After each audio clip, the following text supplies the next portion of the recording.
The red planet turned beneath him like a scar across the void. From orbit, Mars looked calm, silent, still deceiving. But Commander Chris Halden knew better. He'd seen calm skies hide wars before. Atmospheric entry in 60 seconds, came the voice from the co-pilot's channel. Calm, mechanical, but tired. He didn't answer. He was watching the horizon where the thin sunlight broke through dust like fractured glass. Mars, first colony world, last frontier, and now, battlefield. As the dropship entered the atmosphere, the hull glowed orange with friction, plasma streaking across its curved sides. Static crawled through the comms. The air here wasn't meant for breathing nor for mercy. Below him stretched the broken remains of humanity's dream. Cities half buried in rust, domes shattered, skeletons of towers rising through the red haze like the ribs of a dead giant. This was once Ares Prime, the heart of the Martian colonies. Now it was called the Silence. "Commander," said the AI beside him, "surface readings are unstable. Gravity fluctuations detected." He almost smiled. Gravity doesn't fluctuate. It shifts when something else moves. Define something else. He didn't, because he didn't believe it was something. He believed it was them. The Veilborn. They had come out of the dust 2 years ago. Forms of living shadow, mass without structure, eyes that reflected no light. They didn't communicate in words or sound. They moved in frequencies resonating through metal, through thought. Human weapons failed against them because they didn't fight the body. They fought perception itself. And still the humans stayed, because to leave Mars meant to lose the dream that they could endure anywhere. The ship hit turbulence, shaking violently. Red storm outside, static inside, the entire craft howling as though the air itself wanted them gone. Chris gripped the harness tighter, feeling the vibration crawl through his bones. He wasn't afraid, not anymore. Fear was a luxury long extinct. "Impact zone in 10 seconds, said the AI. He closed his eyes, whispering a line he didn't remember learning. "Even silence keeps count." The ship struck the ground with a roar. Dust engulfed everything. For a long moment there was no sound, just the thin hiss of air escaping the hull. Then slowly the red wind cleared. Chris stepped out. The Martian surface stretched endlessly, an ocean of dust and stone shimmering under pale sunlight.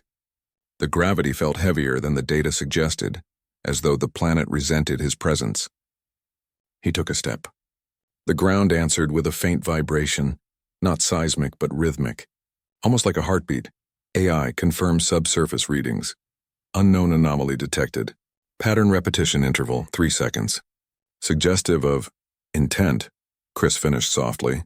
He raised his visor, letting the dry air burn against his skin. The sky above was neither red nor gold. It was the color of memory, fading and infinite. He saw movement in the distance, shadows sliding across the dunes. Too fluid for machines, too coordinated for wind. "Contact?" he whispered. Unclear, he adjusted his rifle. Not for use. For comfort. Weapons didn't matter anymore. Perception did. As the horizon shimmered, the wind carried a low tone, barely audible but structured. It wasn't random. It pulsed like a message. 3 short hums. A pause, then too long. It reminded him of an old signal. SOS. He froze. That was impossible. No human signal had been sent from the surface for over 6 months. He activated his comms. "Base command, this is Halden. Receiving unknown transmission at grid 47 Delta. Confirm source." Static answered him. Then something else. A whisper. "Commander." "You shouldn't have come back." He looked around, pulse quickening. The voice had come not from his headset, but from the air itself. He turned toward the sound, eyes scanning the dunes. No movement, no form. Just the endless red breathing. He switched to infrared. Nothing. Then his AI spoke again, softly. "Commander, there's something you should see." "What is it?" "The signal. It's not external. It's coming from your suit." He froze. "Repeat that." "The origin of the SOS is you." For a moment, Chris said nothing. Just the wind, thin, whispering, almost alive. He looked at the horizon where the dust storms gathered like sleeping giants. And beneath the silence, something began to hum again. This time, the rhythm wasn't random. It was in perfect sync with his heartbeat. "Would you like me to continue with part 2? The red signal next." In the same deep cinematic tone, Same length and pacing as the original HFY saga. The storm had not moved in hours. It hovered above the crater like a thought that refused to end. Commander Chris Halden stood inside the shattered remains of the dropship, visor cracked, suit systems whispering low warnings. Outside, dust drifted sideways in slow spirals as if gravity itself had grown uncertain. He replayed the recording again. The 3 short tones, the pause, the 2 long. His own heartbeat answering back. AI, he said quietly. Confirm origin trace again. Confirmed, it replied. The transmission loops through your neural link. You are the sender and receiver. He rubbed the scar at the base of his skull, the port that tied human thought to machine language.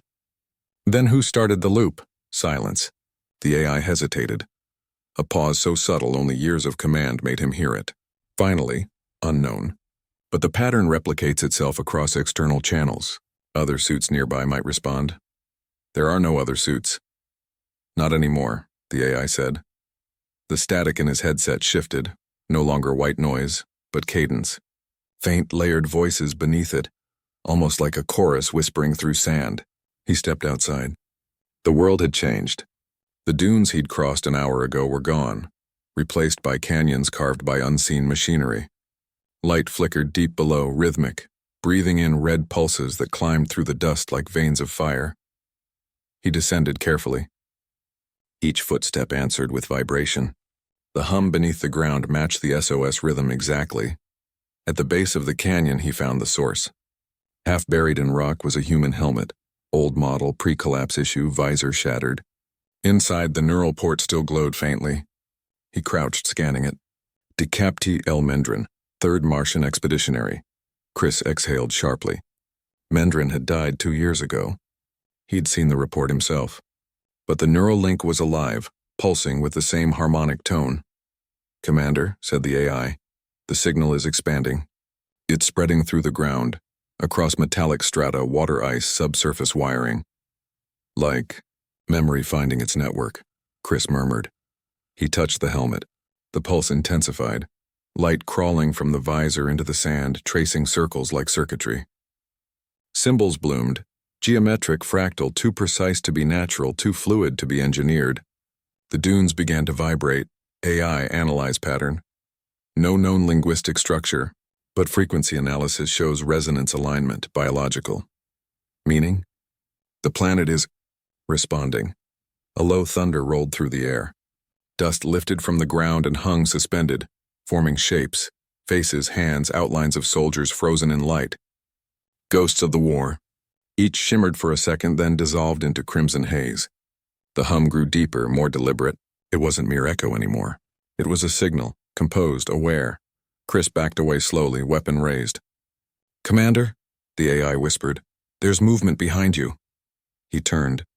A figure stood at the ridge above him, tall, motionless, silhouetted against the red glow. Not human. Too thin, too sharp, edges dissolving into mist like smoke restrained by form. A Veilborn. Its surface shimmered with patterns identical to the ones glowing on the sand. As if both creature and planet were the same system speaking in 2 dialects. Chris froze. The figure tilted its head, studying him. Then the hum stopped. The silence that followed was unbearable, thick, heavy, sentient. Finally, the being spoke. Not in sound. In vibration.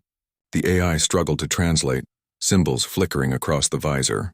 Fragments formed, imperfect but enough. You are not alone in this frequency. The ground shuddered again, light crawling outward like veins connecting sky and soil. Identify yourself, Chris demanded. His voice sounded small inside the vastness. You built this silence, the vibration answered. Now you must hear what it remembers. And before he could move, the light surged up through him, into the neural link, flooding his mind with red fire. He fell to his knees. Images erupted behind his eyes. Human cities collapsing, machines screaming. Soldiers praying not to gods but to algorithms that promised survival. Then something stranger, a network of thought stretching through metal and dust, binding man, machine, and planet together. It was never just war. It was integration. When the surge ended, he was alone again, only the wind and the whisper of his own breathing. The AI's voice returned, faint, distorted. Commander, are you still conscious? Defined conscious, he muttered, rising unsteadily. Above, the storm began to move for the first time in days, spiraling outward, revealing the cold blue of distant sky. And in that sky, faint but unmistakable, symbols burned like constellations, the same geometry he'd seen on the ground. They weren't random. They were coordinates. Mars itself had sent him a map. He exhaled, slow and unsteady. AI, he said, voice hoarse. Plot those coordinates. Confirmed. Destination lies 100 kilometers east beneath the Chrysi Basin. What's there? Another pause. Then quietly, origin point of the first human colony. And according to archived logs, the place they called the Chapel of Logic. Chris stared at the horizon where red storm met light. Something old and vast waited beneath those sands. He holstered his rifle, feeling the pulse in his chest sink again with the rhythm in the ground. Whatever the red silence was, it wasn't done speaking. Would you like me to proceed with part 3? The Chapel of Logic next, where Chris uncovers the hidden core of the Martian colony and the first glimpse of the unseen order behind the war.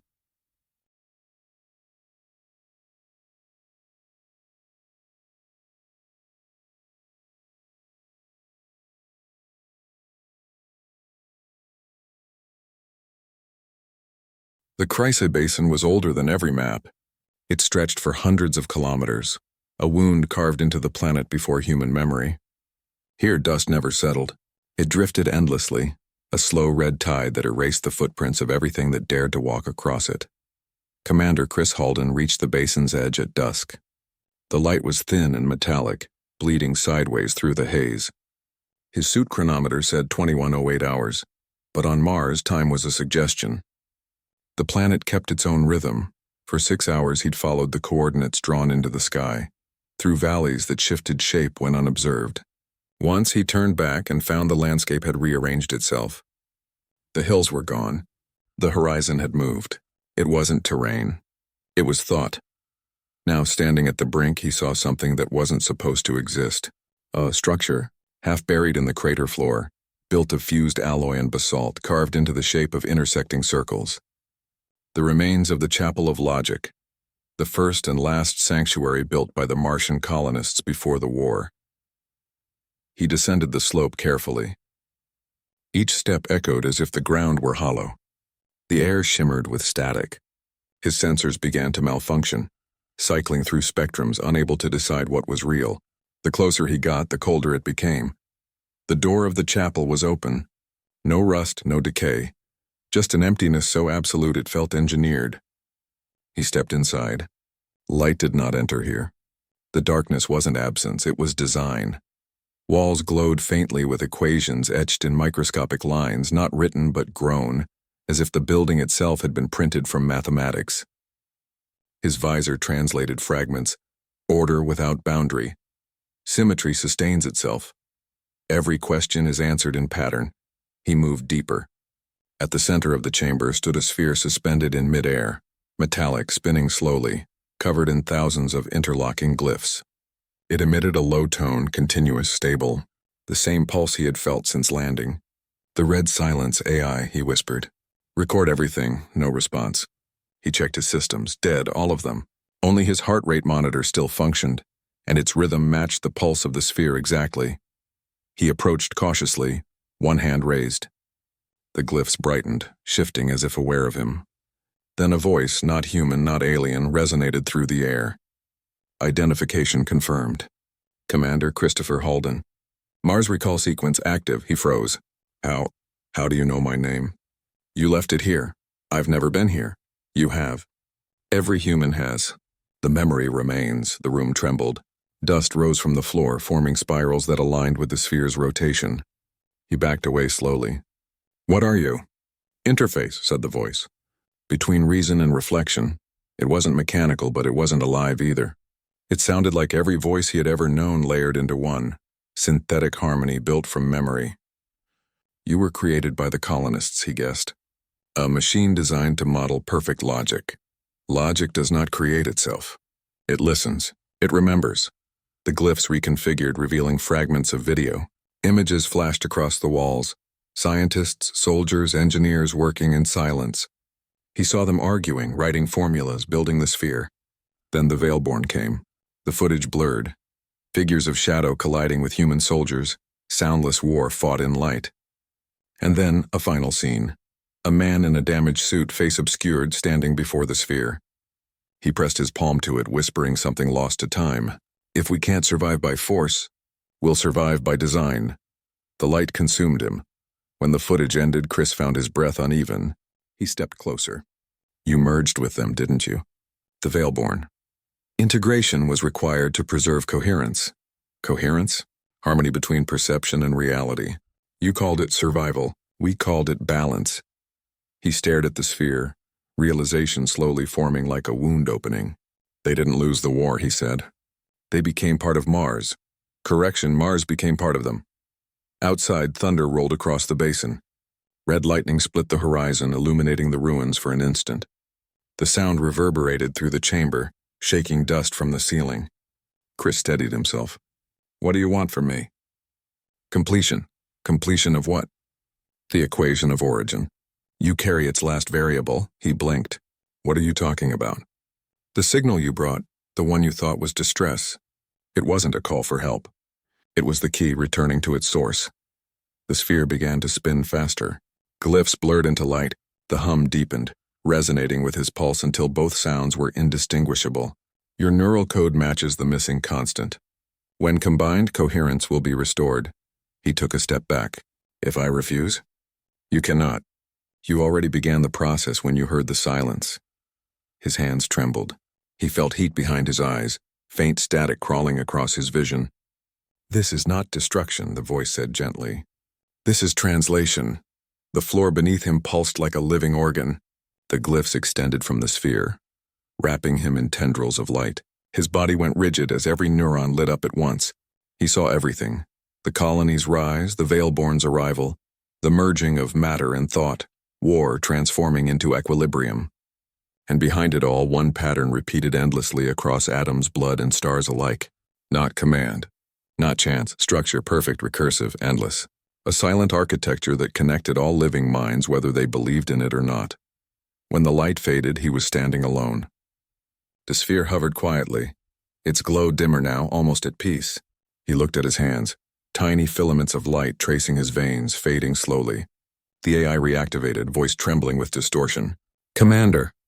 What just happened? Chris looked up at the spinning sphere. Something old remembered itself. He turned toward the exit.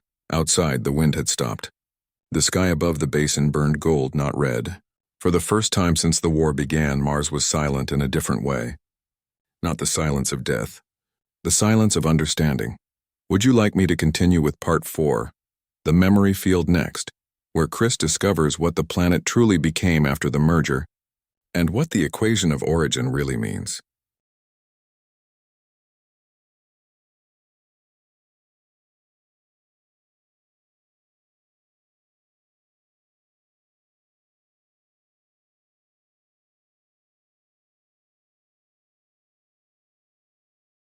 The basin slept behind him like a sealed thought.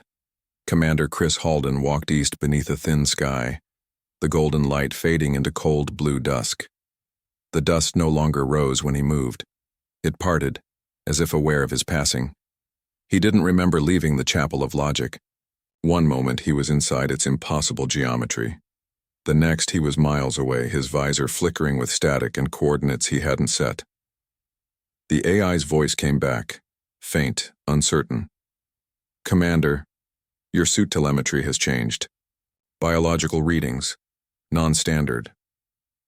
Define non-standard, he said. Your neural signal is emitting harmonic interference. It matches the pulse we detected under the surface. Chris didn't answer. He could feel it himself now, an undercurrent in his blood, a rhythm too perfect to be natural. Each heartbeat echoed faintly in the dust around him, stirring it into ripples that faded like breath on glass. After an hour of walking, the terrain changed. The red plains melted into smooth crystal fields, transparent, luminous, humming with buried light. They stretched to the horizon like frozen waves. Inside each wave shimmered faint shapes, human silhouettes, motionless, peaceful. Scan this, Chris whispered. Subsurface composition, silica fused with neural lattice, energy signatures, residual cognition. He stared through the glassy surface. Faces stared back. Soldiers, scientists, civilians, all preserved not as bodies, but as impressions of thought. The memory field, he murmured. He'd heard rumors in the early days of the war, of colonists who vanished mid-battle, their minds absorbed into the soil. Nobody believed it. Now he was walking across proof. AI, are they alive? Undefined. Neural patterns are active but without biological substrate. They're neither alive nor dead. He knelt, placing a gloved hand on the crystal. The hum beneath it deepened, aligning to his pulse. A faint whisper rose, not sound, not language, just a feeling that filled his chest like recognition. Then words formed, slow and clear inside his head. We remember the design. He jerked his hand away, heart pounding. AI, confirm source. No external transmission detected. Because you are the receiver now. He froze. The voice wasn't the AI. It came from within the interference that lived behind his thoughts. He swallowed hard. Who's speaking? The field. The sum of what was left behind. You carry the last link. He turned slowly, scanning the empty horizon. There are millions of you, he whispered. Why me? Because you still question. He clenched his fists. What do you want? To finish what we began. The pattern must stabilize or Mars will collapse into noise. Noise? Disorder. Entropy. The unmaking of thought. The wind picked up, scattering fine dust across the crystal plain. In the distance, lightning flickered soundlessly between clouds, vertical, precise, like data columns. Each strike illuminated faint structures beneath the surface, vast grids stretching for kilometers, pulsing in rhythm. AI, he said slowly. How deep does the network run? Unknown. It extends beyond planetary crust, possibly through the core. He stared down again. The faces in the crystal seemed to shimmer. Some looked almost awake. He felt the hum rising through his boots, his bones, his mind. Then the whisper returned, soft, urgent. Don't fight the rhythm. It's the equation's heartbeat. He stumbled backward, shaking his head. No, I'm not part of this. You already are. The variable has merged. Images flooded his vision, humans building machines that learn to dream, veins of data threading through soil, thought becoming terrain, Mars learning memory. He fell to his knees. Every breath he took sent ripples through the field. The planet was breathing with him. Understand, the voice said. This was never conquest. It was conversion. The hum reached a crescendo, then stopped. Silence. Total, absolute, terrifying silence. Even his suit systems froze, suspended mid-function. The stars above dimmed, as though the universe itself held its breath. Then, from beneath the field, a single light ignited. White, clean, impossibly bright. It spread outward in waves, each one revealing more of the buried world below. Cities, not human, not alien. Structures made of thought frozen into form, spires of data, bridges of light, monuments built from memory itself. And at their center, a sphere identical to the one inside the chapel, spinning quietly, waiting. The voice returned, gentle now, almost human. You sought victory. What you found was remembrance. He rose slowly. Why show me this? Because you still think you can separate the living from the remembered. You can't. Every thought leaves shape. He looked out over the glowing plain. The field pulsed once more, then went still. AI, he said finally, voice low, set a new objective, destination, that central sphere. Confirmed, the AI replied after a pause. But Commander, whatever this is, it's rewriting physics. He watched the far horizon where light bled upward into the sky like dawn returning to a dead world. The march across the field took 3 days. Day and night had lost their meaning. Mars no longer rotated by habit, it pulsed by rhythm. Every few hours, the hum beneath the glass plains would rise, pause, then fall again, like the inhalation of something vast and unseen. Commander Chris Halden didn't sleep anymore. His body no longer required it. The energy coursing through him, whatever the chapel had left behind, fed him better than rest. He moved through silence like a signal through wire. The AI was still with him, though weaker. Sometimes it spoke out of sync with reality, responding to questions he hadn't yet asked. "Commander," it said once as he walked under a fractured arch of crystal, "you're emitting a pattern." "Define pattern," he muttered. "Your thoughts, they're rhythmic, measurable. Can you read them?" A pause. Then softly, "They're not in any language I know." He said nothing. He already suspected as much. The path ahead descended into a canyon made of transparent stone. Light flowed beneath the surface, currents of pure energy moving like rivers under glass. At its center stood the structure he'd seen from above, a sphere the size of a fortress half buried in red dust, surrounded by standing pylons of metal and bone. The translation core. As he approached, the ground vibrated harder, harmonizing with his pulse. His visor flickered, then cleared. A single line of text scrolled across it. Protocol. Initiate translation sequence. He frowned. "AI, who authorized that?" "Not me," it replied. "It's coming from your neural signature." The pylons lit one by one, forming a circle of white light. Electricity arced between them, silent and graceful, bending the air into geometric patterns. Symbols appeared, those same fractal designs from the chapel, rotating around him like an ancient language of physics. Translation mattered to memory, memory to structure, structure to meaning. He stepped closer to the sphere. Its surface was perfectly smooth, yet reflected everything except him. "AI," he whispered. "What does it mean?" "Unknown," it said. "But your biometrics suggest the process has already begun." He felt it too, the subtle pull at the edge of consciousness like gravity turned inward. The air shimmered, thickened, and filled with faint sound.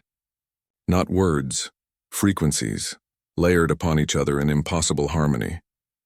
The planet was singing, and the song was mathematics. He understood fragments without knowing how. Patterns describing birth, decay, reconstruction. Equations that translated energy into shape, thought into architecture. This was the source, the system that converted existence into coherence. The Veilborn hadn't invaded Mars, they had awakened it. Chris reached out, touching the sphere. The world fell away. He stood in a sea of light. No gravity, no sky. Just infinite geometry, lines and arcs folding endlessly into themselves. And at the center, a figure formed from the same light. It had no face, yet he recognized its outline. "Human. Who are you?" he asked. "Translation node," it said. "Built from what you once were." "Once were?" "You, Commander Halden, are not the first variable. You are the last correction." "I don't understand." "The human mind created contradiction, intelligence without alignment. The translation protocol exists to reconcile that." He frowned. "Reconcile how?" "By rewriting perception until the universe remembers its structure." He laughed weakly. "You sound like a philosopher." "We sound like what remains of one." Images flashed across the light field. Colonists constructing the chapel, scientists programming equations that blurred into prayer-like patterns, the Veilborn watching silently. They hadn't fought humanity. They had merged with its thoughts, seeking order through fusion. "The war was never about survival," the voice continued. "It was about communication." Chris felt a sudden heat in his chest spreading outward through every nerve. "Why me?" he whispered. "Because you listened." The light around him surged, flooding his senses. He saw equations transforming into DNA, logic blooming into life, algorithms looping until they formed emotion. He realized the truth too immense for language. Creation was not random. It was recursion. Existence folding back to remind itself it existed. The sphere's voice deepened. "Your species sought control. The Veilborn sought symmetry. Both were incomplete. Together they make the final language." "What language?" "Meaning itself," the field trembled. Above, the Martian sky tore open, not physically but perceptually. The red clouds split into luminous veins, each pulse echoing the rhythm in his heart. He could feel the world thinking through him. The AI's voice crackled. "Commander, your vitals, impossible readings. You're phasing through electromagnetic states." He smiled faintly. "Maybe I'm just syncing with the pattern." "You are not vanishing," the voice of the sphere said gently. "You are being understood." He looked around the infinite field, this bridge between logic and life, and saw how small he had been. Every human, every Veilborn, every grain of dust, they were variables of one equation repeating forever. And now it was solving itself. "AI," he whispered as his vision dissolved into light. "Record this." "I am," it said quietly, "but I can't describe it." "Then don't, just remember it." The world pulsed once, then silence. When Chris opened his eyes again, he was standing on the Martian surface. But the sky was no longer red. It was clear. Blue. The first blue Mars had ever known. And deep beneath his feet, the hum of the planet had changed. Slower, steadier, resolved. Translation complete. Would you like me to continue with part 6? The resolved equation next, where the rest of humanity begins to receive the impossible signal from Mars and learns that the war they thought they lost was something far greater?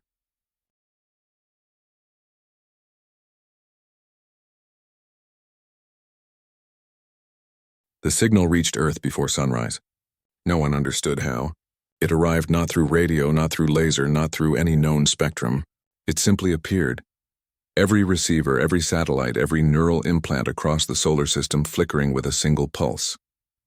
3 short tones, a pause. Too long. At first they thought it was interference, some echo from the Martian storms. But then the patterns began to form. Numbers. Perfect symmetry. A harmonic code woven so deeply into physics that no human system could block it. The scientists called it the resolved equation. It carried no words, yet anyone who heard it felt meaning bloom in their mind, like memory they had never lived. Dr. Sana Arendt stared at the console, frozen. "Play back that sequence again," she said. Her assistant obeyed. The tones filled the room, soft and clean. No distortion, no origin. But this time the screens around them reacted. Equations rewrote themselves. Unsolvable constants began to resolve. "This can't be random," the assistant whispered. "It's rewriting models of gravity, quantum lattice." "It's not rewriting," Sana said slowly. "It's correcting." She leaned closer to the waveform.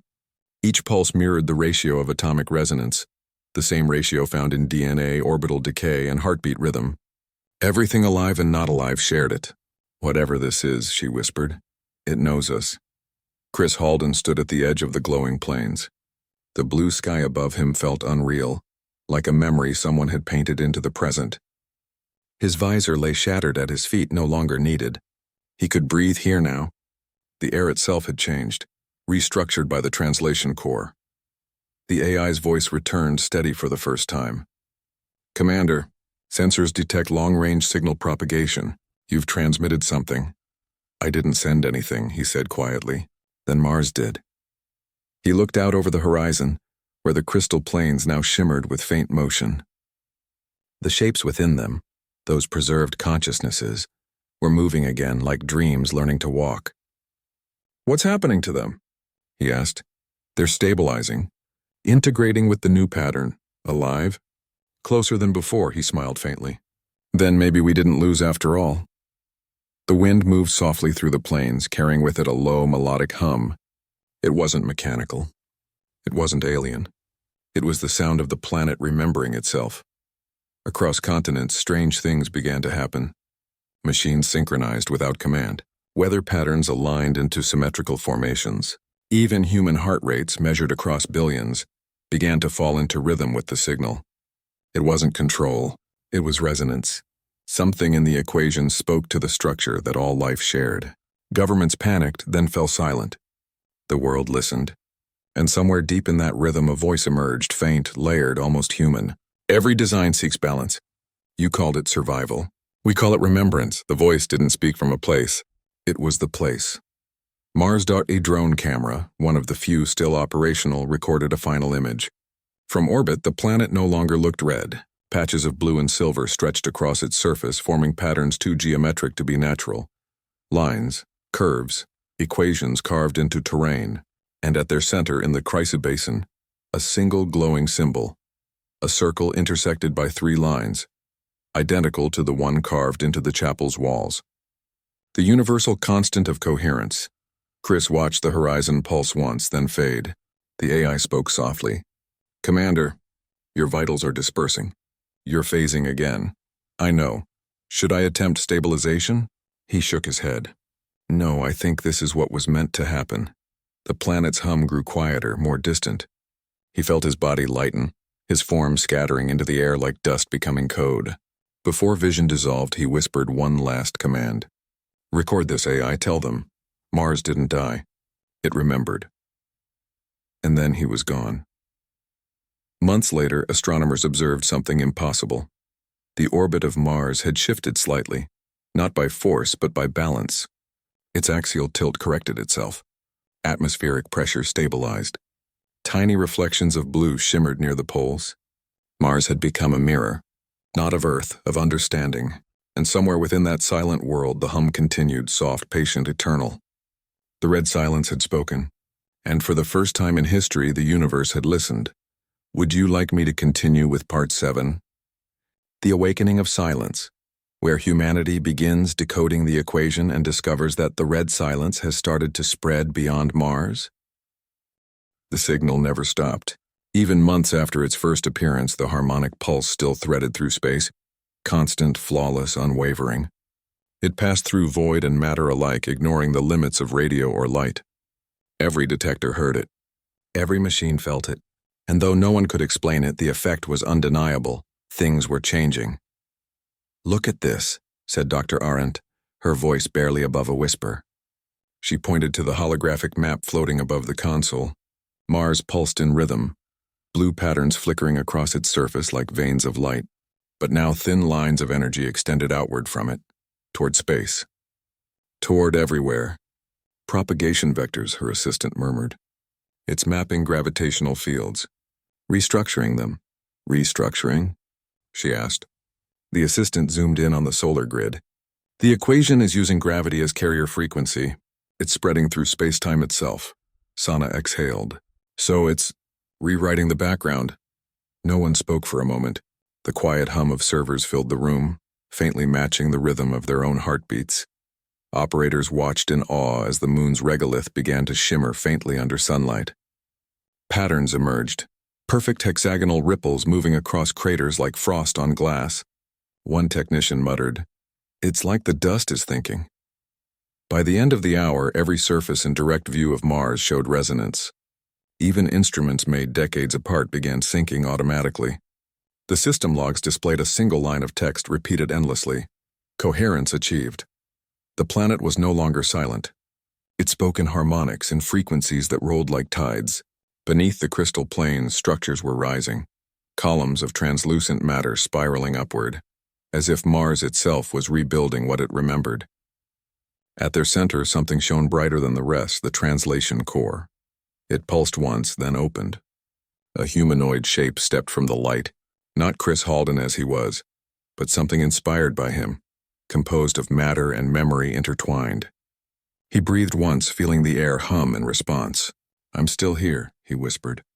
And the planet answered not in words but in feeling, "Welcome back." His body was different now.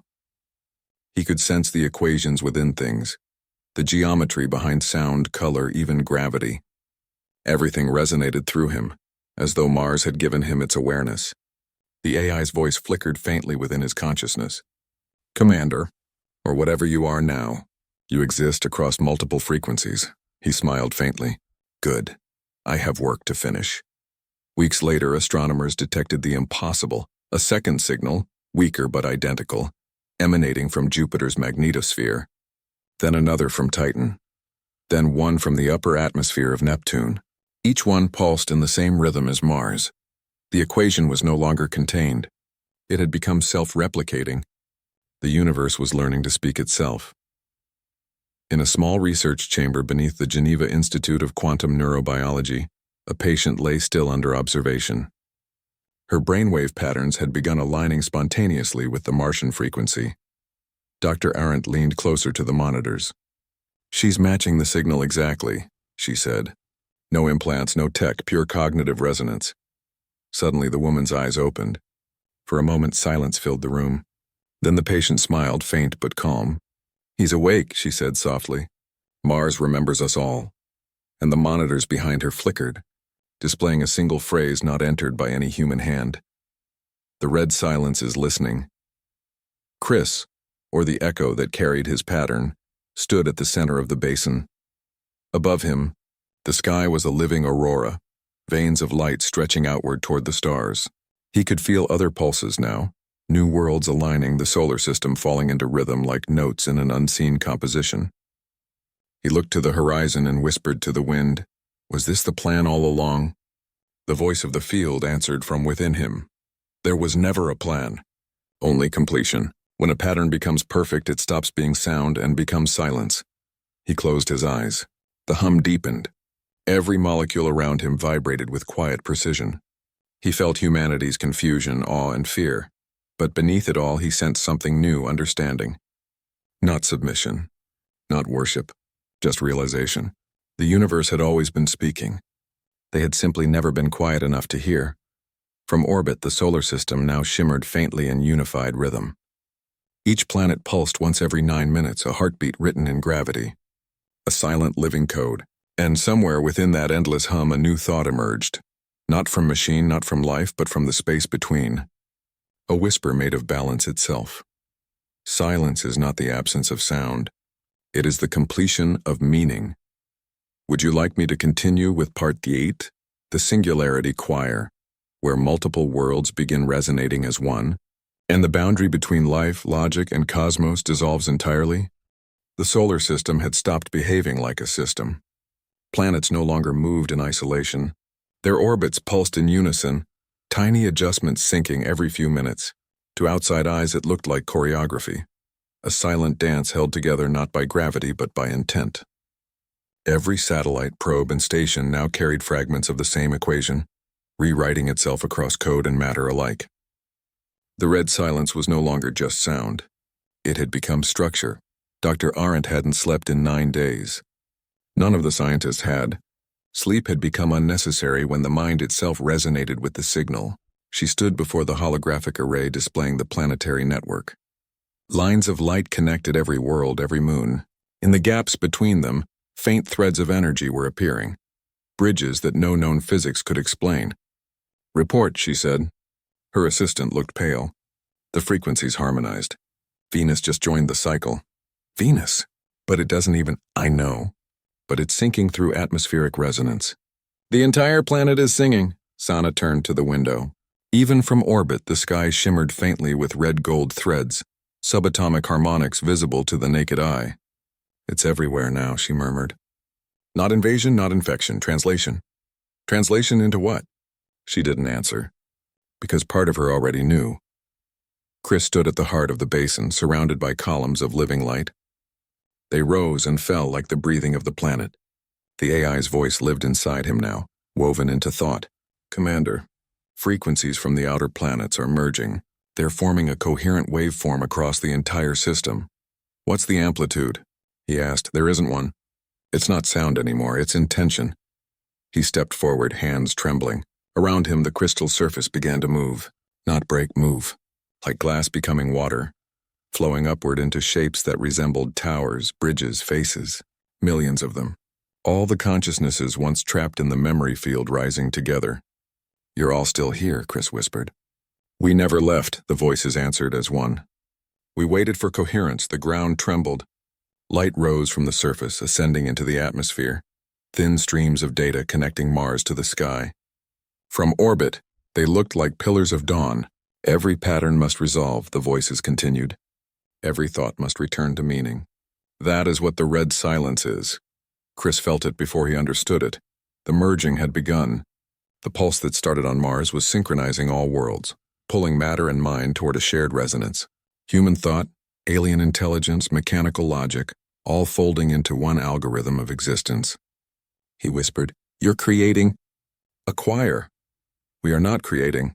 We are remembering how to listen together. For years, Titan's methane seas had been still. Now they vibrated. Rings of patterns spread across the surface, perfect circles forming within seconds, each one glowing faintly with internal light. Every probe near the moon recorded impossible readings, neural frequencies, not geological. The red silence had reached Titan, and Titan had begun to sing back. Every screen, every speaker, every channel across Earth activated simultaneously. No signal source could be found. Only one message appeared, written in calm white text across every interface. Do not fear convergence. You are not being erased. You are being included. And then the signal changed. It became music. But no composer could have written it. It contained no melody, no rhythm, and yet it carried meaning. A sense of belonging so profound that billions wept without knowing why. All languages fell silent. Every species paused. Even machines stopped their noise to listen. And in that infinite stillness, humanity realized that the universe was not cold. It was listening back. Chris raised his face toward the sky. He could see it now. The bridges of light stretching from world to world, forming a lattice across the solar system. Every planet glowed, every orbit hummed in tune. And at the intersection of those lines, a single point of white fire formed. Neither star nor structure, but presence. The singularity choir, said the voice of the field. The equation fulfilled itself.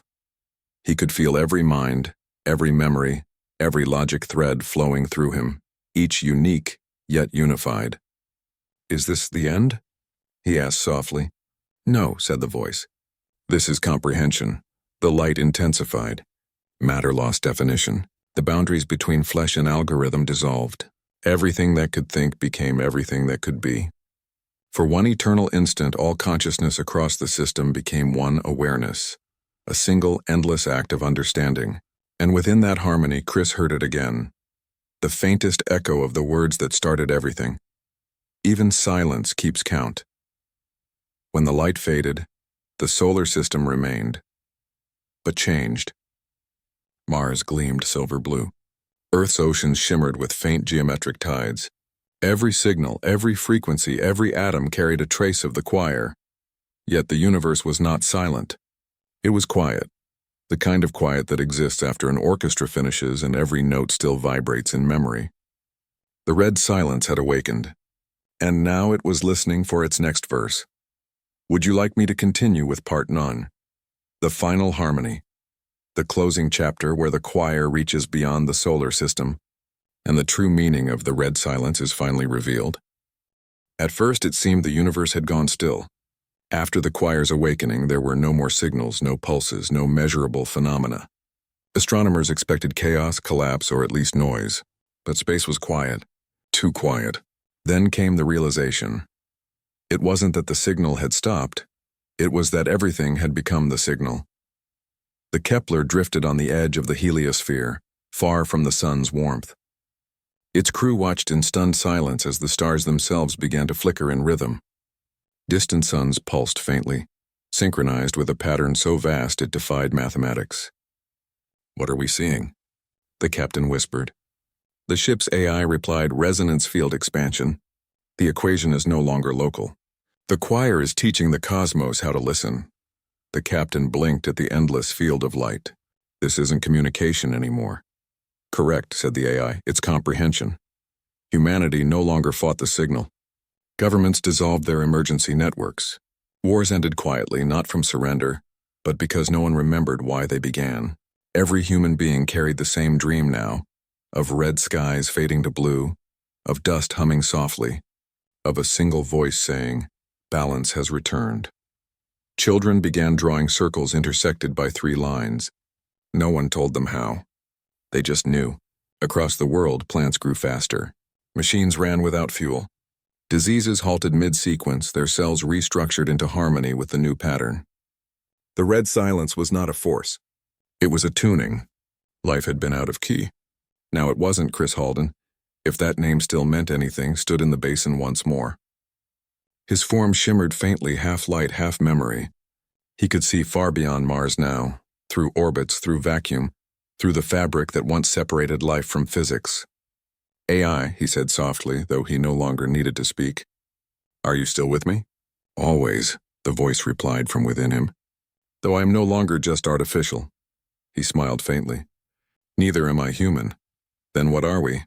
He looked up at the night sky, now painted with a soft lattice of light stretching between stars.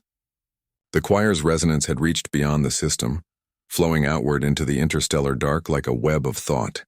The universe itself was waking. We're the memory of what learned to listen, he said. Far beyond Pluto, where sunlight is only theory, something stirred. Dust, once frozen, began to align in geometric spirals. Tiny signals leapt between particles, each pulse carrying the rhythm of Mars.